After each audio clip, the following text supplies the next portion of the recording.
कान खोल के सुन ले, 50 तक कहीं नहीं जा रहा मोदी।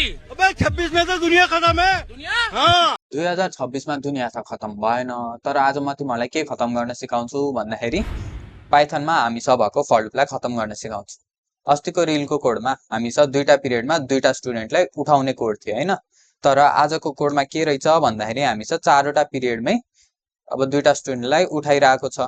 तर हाम्रो स्टुडेन्टहरू कस्तो रहेछन् भन्दाखेरि फर्स्टको दुईटा पिरियड चाहिँ निदाउँदै बस्दा रहेछन्, अरू पिरियडमा चाहिँ बिउजेर बस्दा रहेछन्। भनेपछि हामी थर्ड पिरियडबाट स्टुडेन्टहरूलाई उठाउन परेन। त्यसको लागि उठाउनेवाला लुपभित्र के लेखौँ भन्दाखेरि पिरियड 3 भन्दा ग्रेटर या इक्वल टु रहेछ भने हामीले के गर्छौँ, लुपलाई ब्रेक गर्छौँ। यो लुप ब्रेक भइदिन्छ अनि चल्दैन। अब यस्तो गर्दाखेरि के भयो, दुईटा पिरियडको लागि स्टुडेन्ट उठ्यो, त्यसपछि चाहिँ उठाउन परेन किनकि पहिले बिउजेका छन्। ल अब गर पढेर बसौ, फेरि अर्को एक्जाममा नि खत्तम होला नि मार्क्स। ल बाई बाई।